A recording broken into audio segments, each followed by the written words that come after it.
like, if only I had found the white mana earlier, I would have won easy. But yeah, that's part of the inconsistency of the deck that can happen to you.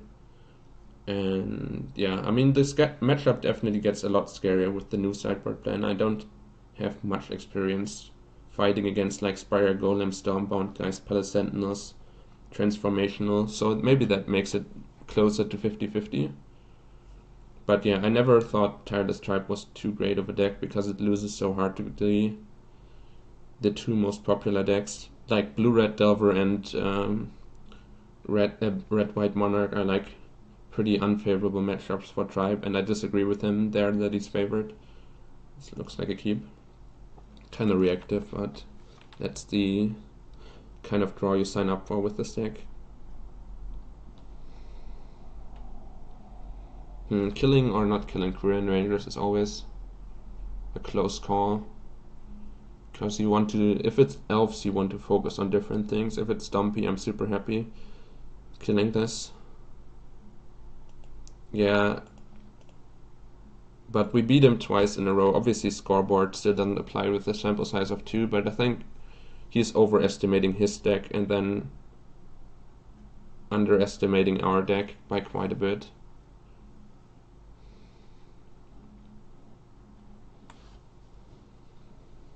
But yeah.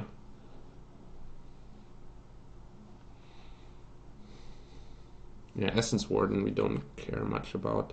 Longbow we also don't care too much about. I think I want to start cycling instead of putting my tapped lands down, because that allows me to Skyfisher on defense, and then the second bolt has to be reserved for Timber Watch Elf is what we really care about, and then Elvish Vanguard can get out of control sometimes as well, though I assume my opponent doesn't have Elvish Vanguard in their hand, because they would have deployed that on turn 2 rather than play this Essence Warden, pretty sure. Titania is like a card that you would prefer not to have to kill, but it looks like my opponent is stuck on 2 lands here, so killing it still looks favorable to me. I think I'm still going to do it, but I'm unhappy about it basically. Because that leaves me with no outs in hand currently for a Timberwatch Elf or something, which are the cards I really do care about. But stopping them from casting the Stampede for a while does have some value, so I can peacefully develop my hand.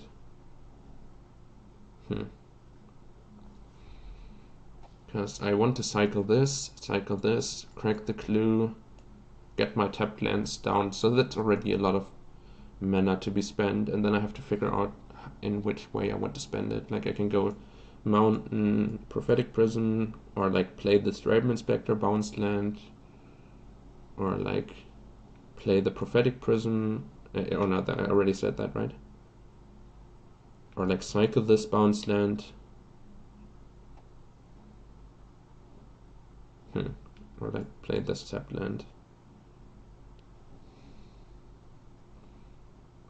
So basically, I'm leaning somewhere between these two after bolting. So either cycle first or inspector first. Inspector saves me some life total, but like my life total doesn't matter that much in the matchup. And secluded step gives me some immediate cycling first, but I guess it's still nice to get this onto the board.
Once again, I don't really like killing their like enablers. I would rather focus on the cards that really matter, but opponents still super mana screwed, and the deck usually runs like 13 lands and a few land grants, so mana screwing them is actually a reasonable thing, and it does help me develop my hand. So even though I'm unhappy about this Journey to Nowhere usage, I think I was kind of priced into it, and then worst case I end up bouncing the Journey with Core Skyfisher and replaying it on the Timberwatch Elf later.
My game 1 matchup actually got a lot worse because I cut the Electricity from the main deck, so stalling with Prismatic Strands is not necessarily advantageous to me, and this type of Essence Warden Whirlwisher control plan might actually work out for my opponent.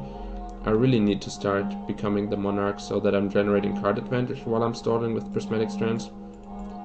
Post sideboard this should be great because I now have Krark-Clan Shaman, a bunch of Electricities, and like serrated arrows, so post-board out-controlling them is very possible, but game once I think I'm actually unfavored, and I don't like my position here without the Palace Sentinels.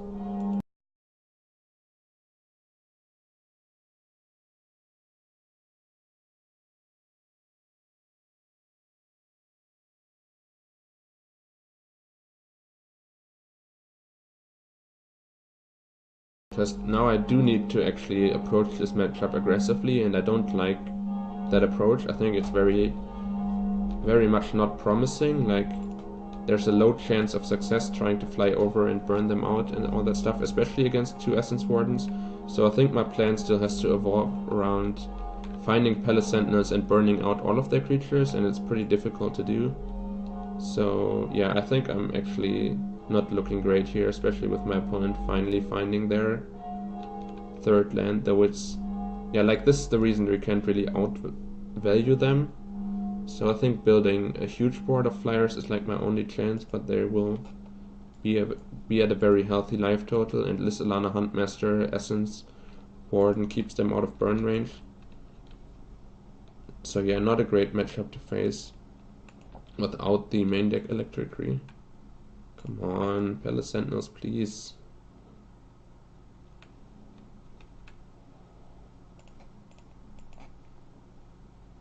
It was the one card I cut to make room for my extra cycling lands to be mana screwed even less often and have like as consistent of a deck as possible, but yeah, now they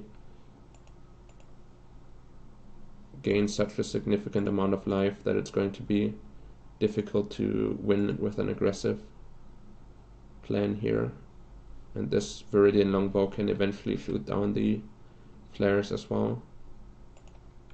They can combine it with like Quirion Ranger to shoot everything down. Not even certain if I should have just waited on the Battle Screech and tried to answer the Essence Wardens first, but yeah, becoming the Monarch in the next 2 or 3 turns is going to be my only out, basically. Yeah, I do bring in Standard Bearer, yes. I mean, it's weak to Viridian Longbow, but I'm also bringing in Core Sanctifiers to deal with Silklash? Spider Silk Armor, not Silklash Spider. Because that gives them protection against electricity basically, and also makes it more difficult for me to fly over, so we need to keep that off of the board. And for that reason, Core Sanctifiers is actually pretty decent in the matchup. And yeah, that also deals with the longbow. Okay, so we are building a board here of huge flyers, which even though they gain my opponent life the turn that they come down, having sustained damage output is actually very important, though double Essence Warden with Lysilana Huntmaster is still going to be a huge issue. So I still feel like I'm just getting destroyed here, because my damage output each turn is not going to be high enough to negate this life gain. And like, as we see, Prismatic Strands is not actually that helpful to me when I'm trying to beat the beatdown. With board wipes in my deck, I'm fine playing the control role, then I'm just stalling until I find my Crackling Shaman, and then Crackling Shaman is going to be like a 15 for 1 or something, so I don't have to worry about the value game all that much. But yeah, without a board wipe I don't have inevitability. Though I guess if they fail to find a second a second Lead the Stampede, I might actually be fine, because then eventually they run out of creatures to play, so they stop triggering their Essence Warden all that much, or at least they only play like a single creature a turn, which is less than the damage that I'm putting out in the air. But yeah. Like, I only have 10 points of damage here in the air, and they are at 50, so that's already like a 5-turn clock for me, and then Longbow slows me down, and I have to Prismatic Strands every turn against their Timberwatch Elf, and then also they're like gaining another 5 points of life every turn, so really not looking great. I guess at this point I should just maybe I should get one of the Essence Warden off of the board. I'm not certain if that's actually helpful to me. I still don't really care about the Timberwatch Elf, because I'm going to be Prismatic Strandsing all the attacks, and they don't have any blockers, so that part is not a problem with how flooded on Prismatic Strands I am currently. But I could either like give them back their Elvish Mystic and then exile one of the Essence Warden with my Journey to Nowhere to halve the amount of life gain they have available to them, to go like fully aggressive, or I just go the typical like bounce a Prophetic Prism. I think I'm still bouncing a Prophetic Prism, because Palace Sentinels is like a better out for me, and then also like drawing into a burn spell does the same thing, except I'm a card deeper into my deck, because I still deal with the Essence Warden there. So yeah, I think I have to keep the velocity high.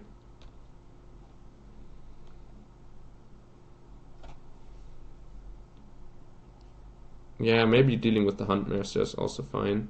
But I think this triggering off of my creatures and their creatures, I think giving them half the life gain with an active Huntmaster is better for me than giving them like the full life gain without a Huntmaster.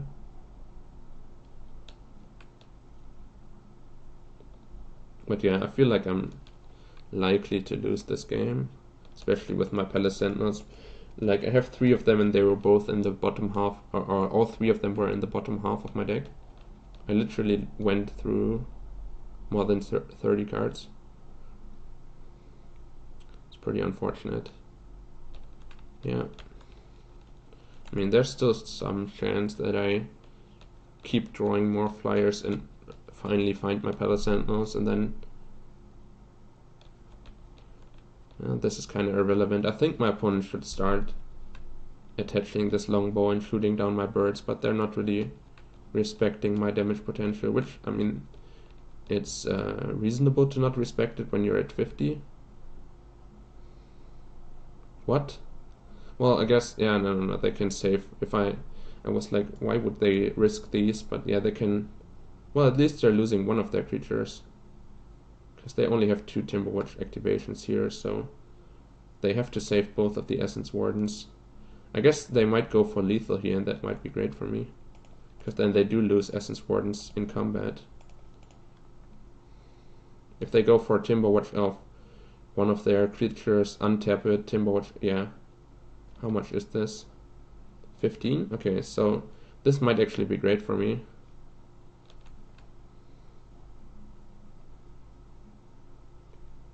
Okay, yeah, this is super great for me. Okay, now I feel favored. That was a nice turn of events. Because, let's say green. Because they lose both of their Essence Wardens here and don't get anything done with that. They lose 3 creatures to mine. And yeah, now I have all the relevant cards under control. Usually Timberwatch Elves are the ones that are most relevant, especially if you're trying to wipe your opponent's board, because they offer protection from Electricity and Kragran Shaman and all that by giving like one of the important elves +15/+15, they could save those. But here, when I'm trying to just raise in the air and moments piece my opponent's board with these Prismatic Strands, then I don't actually end up caring about these. I guess they can still attach their longbow now, and that is slightly annoying, but yeah, now the life gain is gone, so yeah, it does seem very loose, I agree.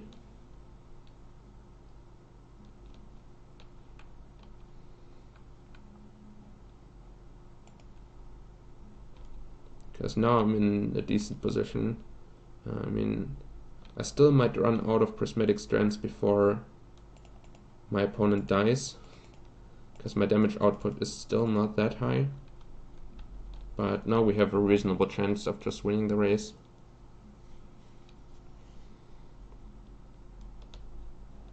Yeah, I don't think I can save these birds. I need my Prismatic Strands to be full time walks. I barely won the first round.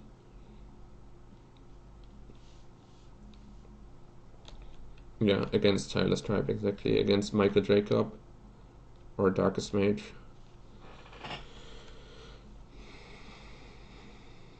Yeah, my damage output still isn't that high. So, without being the Monarch, I could end up running out of resources. There's still 1 Prismatic Strands left in my deck. And that is strange.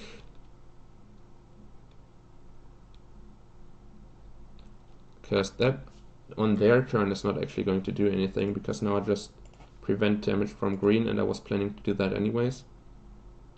And they kind of wasted their longbow activations.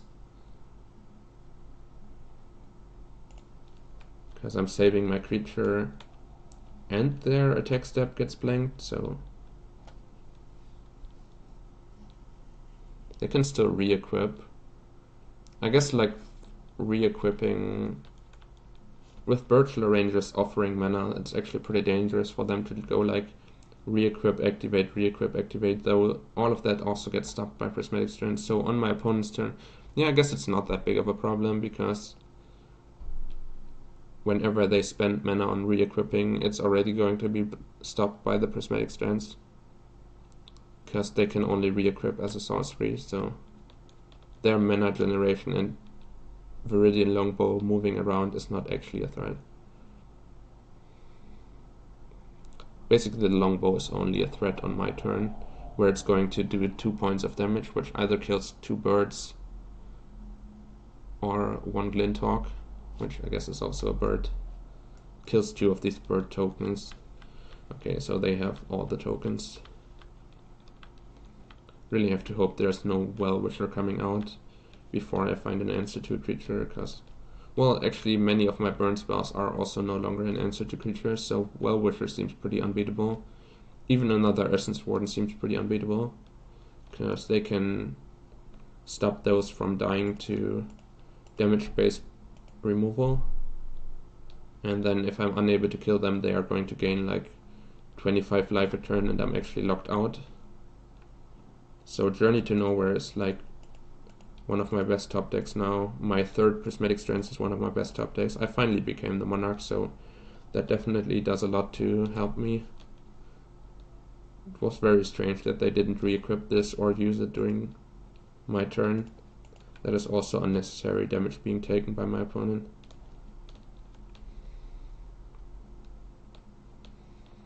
But yeah, going to be a close one between like finding my third prismatic strands, trying to burn them out or kill them in the air, and like, yeah, if I run out of prismatic strands too early, I might be in trouble. Texas Frisch BBF and Searsist, thank you for your follows.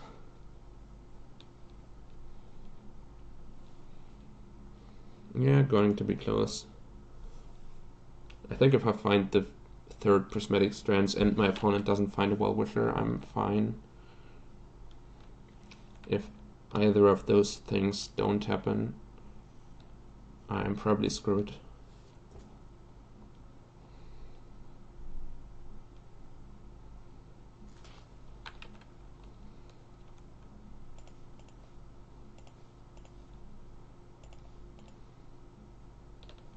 Sure.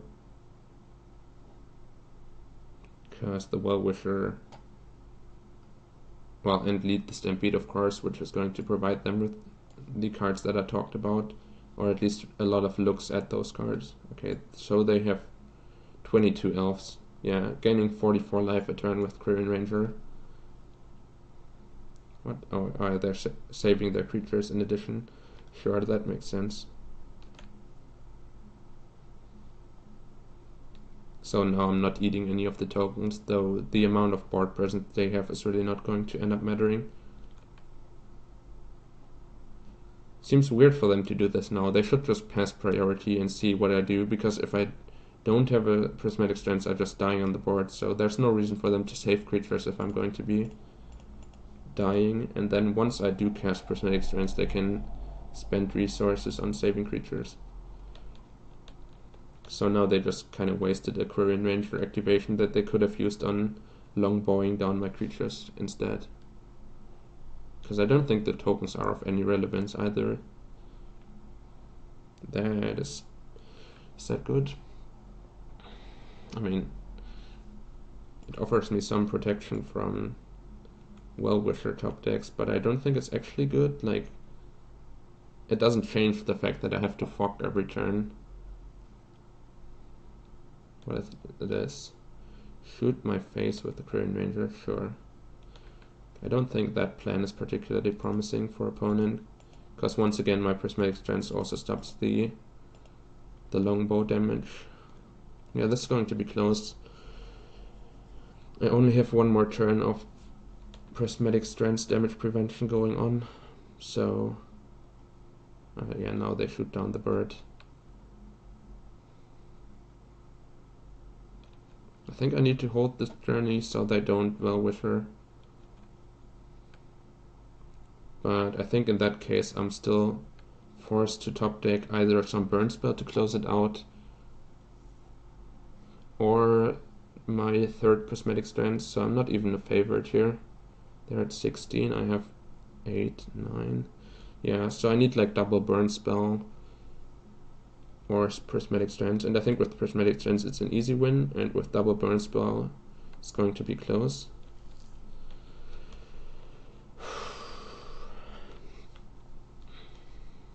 Alright, also I kind of like misclick attacked with this Palace Sentence and they left it unblocked, so that was actually insanely helpful for me.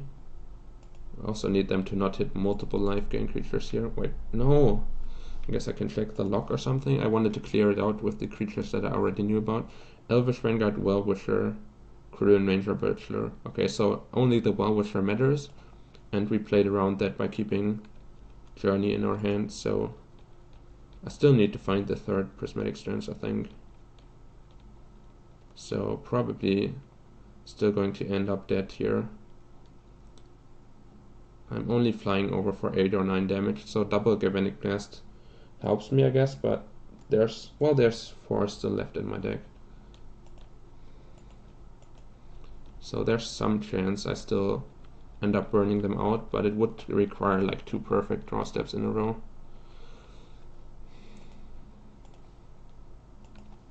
Yeah, the Elves player has definitely made some mistakes. Well, only the first turn where they didn't respect prismatic strands was like truly awful. Yo, Searsist, hello.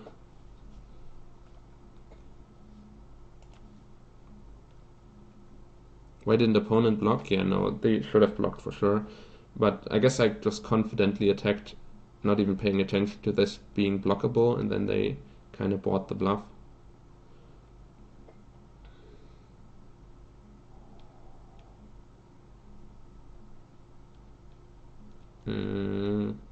Wait, they main phase. I guess I misclicked again. I should. Well, it didn't end up mattering. Like, I should have probably tried protecting my bird. Second Korean Ranger, yeah. Sure. Should I? Yeah, I should probably do this in response. So that I prevent, like, untap on the equipped creature, shoot down my Thraben Spectre.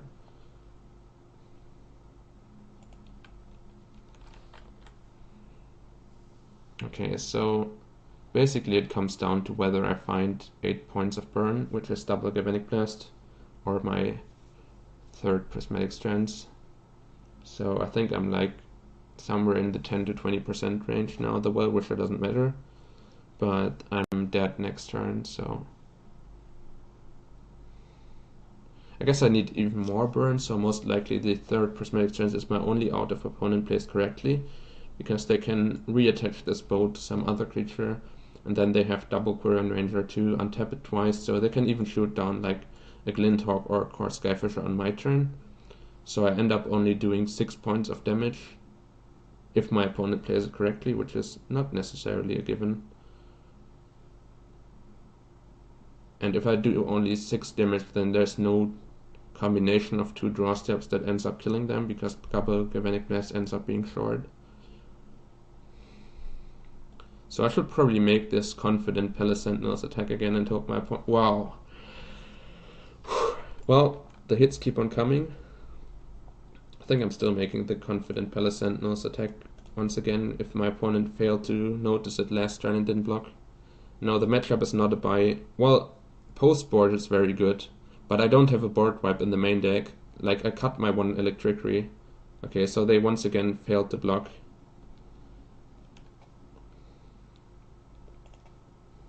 No, I think my main deck win percentage is somewhere in the 20 to 30% range. And my opponent misplayed hard to give me a chance at all. Maybe it's more like 15%.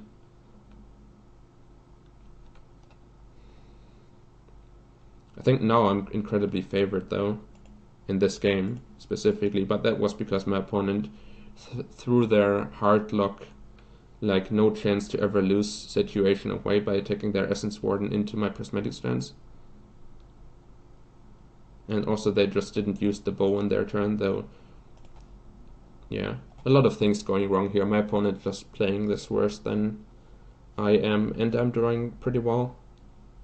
Well, the first half of my deck was pretty awful. I never found the Palace Sentinels.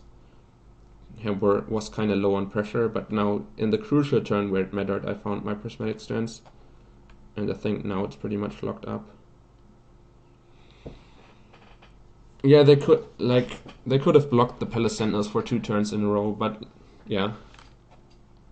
I only made this attack because they forgot about it the previous turn. And like the previous turn, it was a misclick by me to like attack with all these when this was like a nonsense attack, but then my opponent didn't notice. And then if they didn't notice the turn before, then why not do it again? Losing this doesn't really have any relevance to me regardless. Wow. What a game. Okay, so Serrated Arrow, Standard Bearer, Krark-Clan Shaman, Electricity. Already talked about Core Sanctifiers being good to deal with Spider Silk Armor, so that I can keep flying over, as well as shoot down their Viridian Longbow. And yeah, Spider Silk stopping Electricity and stopping my flyers is like a double whammy that I need to dodge. And I think Battle Screech is not actually that great, but it's still pretty difficult to make enough room in the deck for all of this. Like, we can take out Bajuka Bog, probably cut some of these. Then actually the numbers work out pretty great though. Yeah, Palace Sentinels is like slightly sketchy. I'm not certain what number of those I want. Like, I can, because it's pretty easy for opponent to steal them if I don't have Prismatic Strands going. But if I do have Prismatic Strands going, it's like my best card ever, as we could see in the previous game, because it draws me into more controlling elements. And I kind of need this card advantage to rival my opponent's card advantage generated by Need the Stampede.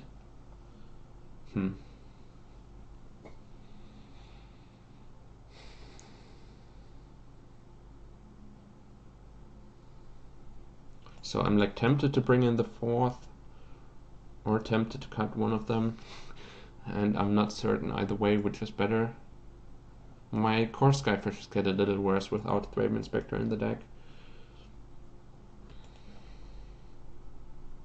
Also, this does hold off some early aggression, though I'm not certain how much I have to value early aggression from my opponent.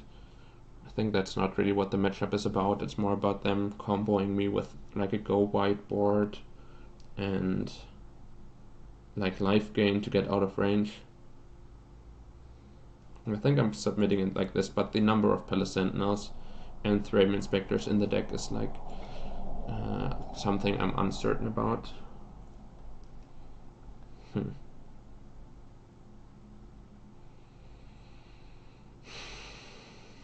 Yeah, I guess it's a mulligan, but it's pretty close, because this already fixes my mana regardless of what land I top deck. Yeah, no. I'll try for something better. There's still some much stronger blowout cards, like Crocklin, Shaman, and Electricity are just so much more important than just having 1-for-1 removal. So it felt better to make the mulligan there, but yeah. Essence Warden, yeah, post-board I care a lot less about this, because my plan is to just stall and then eventually wipe the entire board. Once you have board wipes in the deck, you don't have to value their life gain as highly. So here I'm just going to let them keep this. Same for Berkshire Rangers, though I am afraid of Spider Silk Armor quite heavily here. If that's their turn 3 play, then I might get screwed by that pretty hard. Because I will let them keep all 3 of these, then play my bounce land. And then if they play like some random creature, it's great for me because I get to Electricity, and then if the creature has more than 1 toughness, I get to also Galvanic Blast like their Timberwatch Elf. But yeah, if there's Spider Silk Armor coming down this turn, then I have no answer for their board, and I might be in trouble. So let's hope that's not the case. Also, I guess Magnify and Rep and Vigor are both pretty scary. There's actually some things that can still go wrong.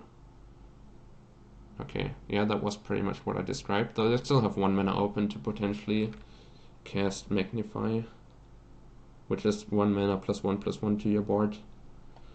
Though it feels like I'm pretty priced into Electric Ring here.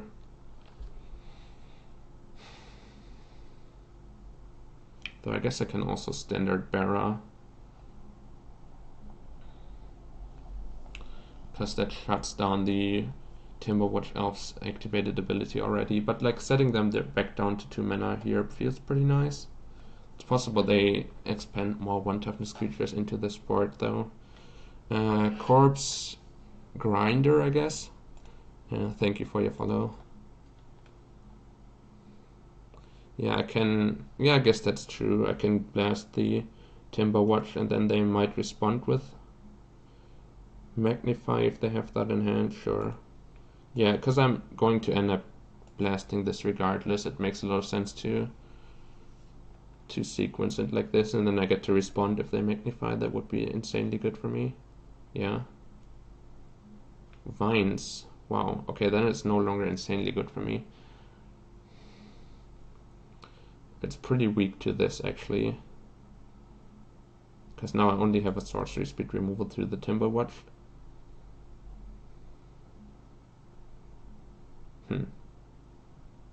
Though my Electricity still gets to resolve here in theory, if I want to do that. Against this I would have much preferred to just have played Standard Bearer, of course, but Vines is a pretty rarely played sideboard card from these elf decks. I've basically never seen this before. Yeah, they do only have 2 cards in hand, that is true.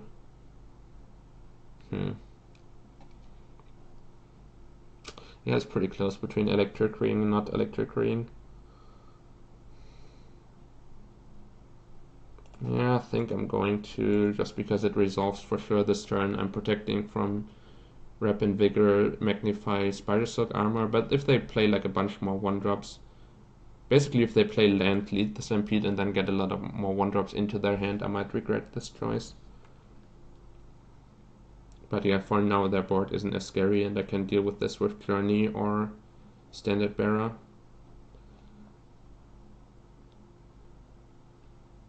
Journey is actually pretty great against Vines because I get to, like, the ability fizzles and then I can bounce it back to my hand. But I think I'll just deploy the Standard Bearer now and ignore the Timberwatch. Yeah, it was pretty strange. I still like the line, but now that I know about Vines of Lastwood, I have to respect that a little bit.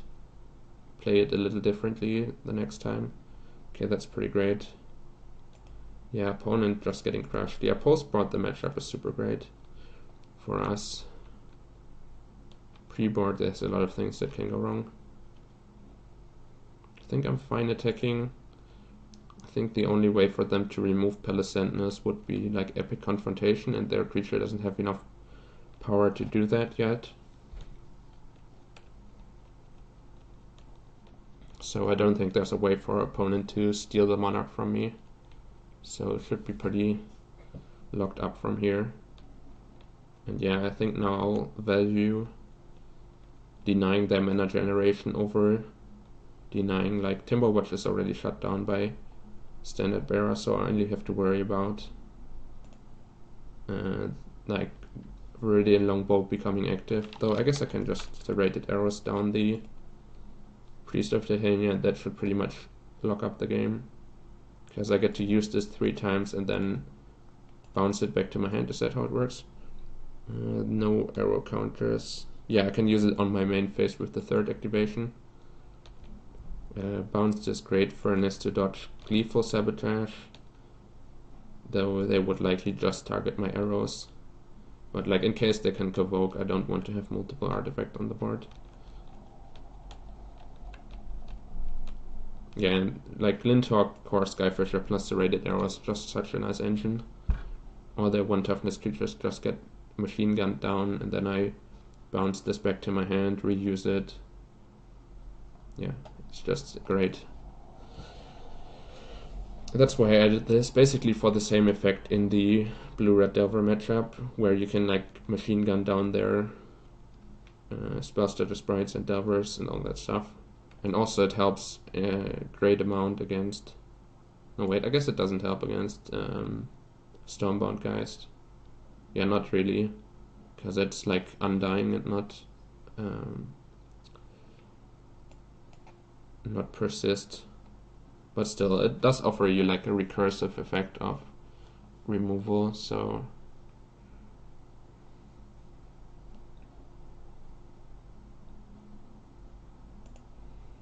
I don't care about this particularly much, but I think I want to... Well, I guess I should have done that during opponent's turn. I think I want to hold on to these Court Skyfishers as extra removal now. I can take the game very slowly, and I don't really see what goes wrong. Well, this is their way to get back on card advantage, but like, next turn I kill the Timberwatch, return it to hand, replay it. To Gorilla Shaman down the serrated arrows, that is indeed difficult. Opponent could Gleeful Sabotage it. But yeah, I'm also drawing the 2 cards a turn. I now have the Krark-Clan Shaman, which is my plan if their board ever goes wide. It deals with all the... Well, I guess Elvish Vanguards do a good job of dodging Krark-Clan Shaman from time to time, but yeah.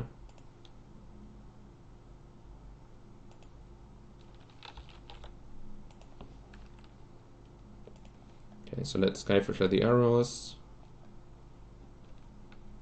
I can start attacking again.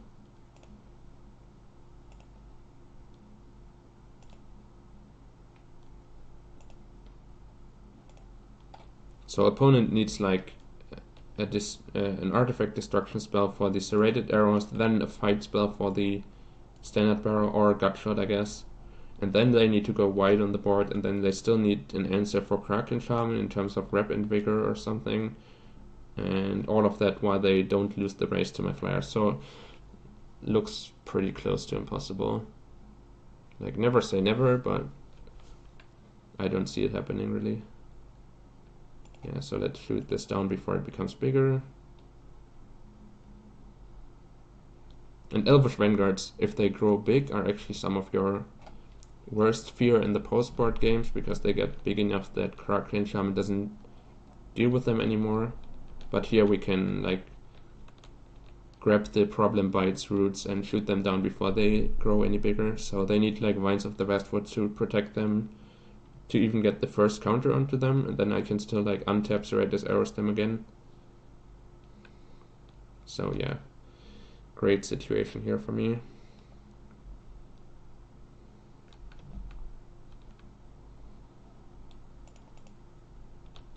This attack is slightly vulnerable to Gutshot, but I guess I'm just going to prevent damage from red sources if Gutshot comes out to keep my standard bearer alive.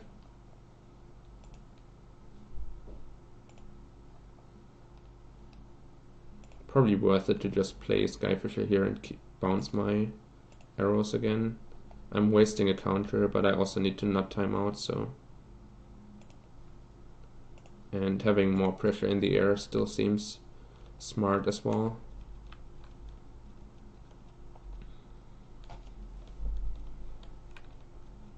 Yeah, I think me timing out is like the best way for me to lose. But I'll just attack for 4 and then 4 and then 4, and I think 4 turns in 4 minutes is very doable. I guess I'm not keeping Prismatic Strands open for a fight spell at the moment, so that might be slightly loose. So it's probably should have just played Glinthawk instead of Core Skyfisher, so they had 3 mana open during my opponent's turn. I slightly regret that decision. Still very unlikely to change anything, but yeah. If I Glinthawk and 3 mana open, that seems like a very safe position, so that my standard bearer can get gut-shotted. And my... Sure. And my... Like, all of this can't die to a fight spell. Yeah, well, no, it can't die to a fight spell or a gut-shot, basically. I don't know. Okay, let's kill the Quirion Ranger.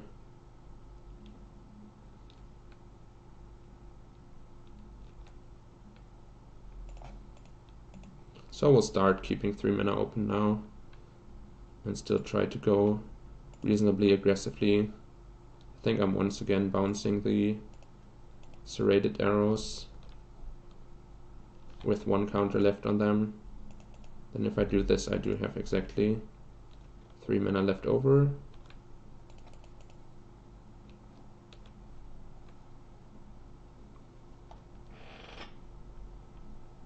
Severe elf PTSD.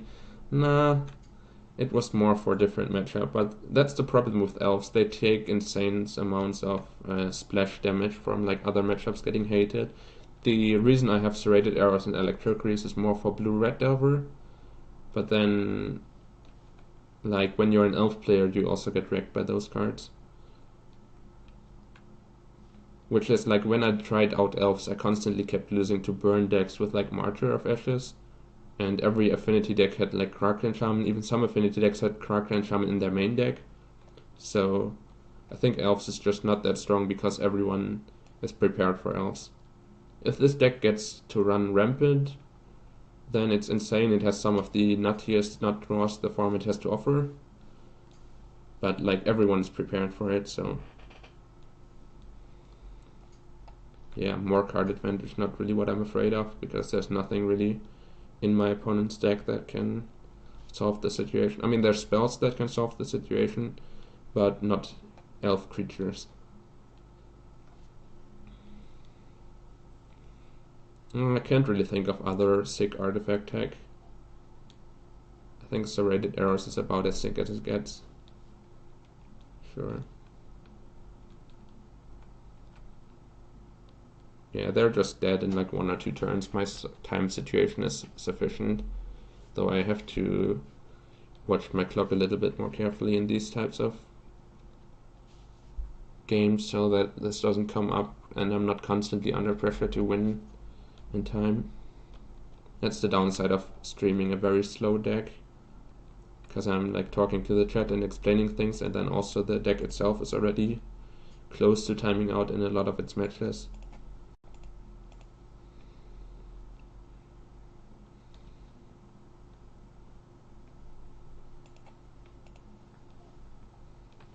Okay, though, oh no, I can only put them to 1, but I still have a ton of draws in my deck that kill them right away.